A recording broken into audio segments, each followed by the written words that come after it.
Every morning I wake up, I feel weaker. हरेक दिन यसरी नै अलार्म बज्छ तर मेरो आँखा भने खुल्न मान्दैन। आँखा खोलिहाले पनि the first thing I feel is heat, not the warm heat but the suffocating hot air.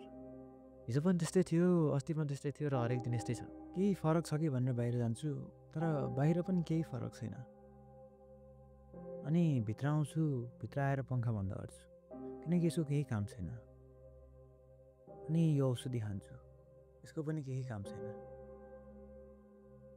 मेरो शरीर सन्चो नभएको धेरै महिना भइसक्यो। डाक्टरहरूले यसलाई एएमआर यानि एन्टिमाइक्रोबियल रेजिस्टेन्स भन्दो रहेछ। यसको मतलब ब्याक्टेरिया र भाइरसहरू यति बलियो भइसक्यो कि अहिलेको औषधिहरूले यिनीहरूले कामै गर्छन्। र यसको मुख्य कारण हो क्लाइमेट चेन्ज।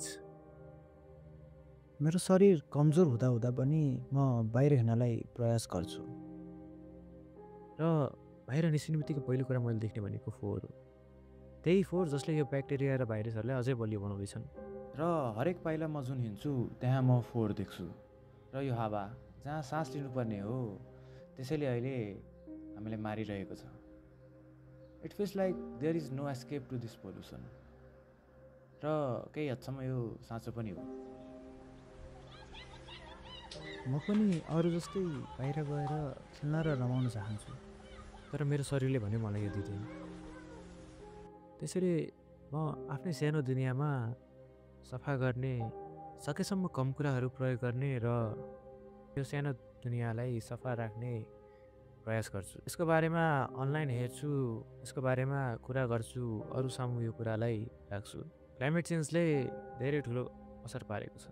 र होप, यो शब्द त अब म केवल बोल्न मात्र सक्छु। फिल गर्नलाई त भित्र सबै खाली नै छ। मेरो सास त चल्दैछ तर जिन्दगी भने खै के छ के छैन। र climate changed everything including me and the disease. अब त्यहाँ औषध त थियो तर त्यसले कामै गर्दैन थियो। And it can affect anybody, young, old, rich, poor and maybe हामीले यसलाई अझै बढ्नलाई मद्दत गरिरहेका छौँ। हामीलाई थाहा छ कि क्लाइमेट चेन्ज के हो, यो किन भइरहेको छ र यसको असर के हो, अनि यसलाई कसरी रोक्ने पनि थाहा छ। And it we still choose to ignore it. And यो त सुसाइड होइन र, suicide with our eyes wide open. The earth is crying but हामीले के गरिरहेछौँ? Nothing. We are choosing well over the oxygen and plastic over the life. यो धरती कराइरहेको छ तर we are still choosing to burn.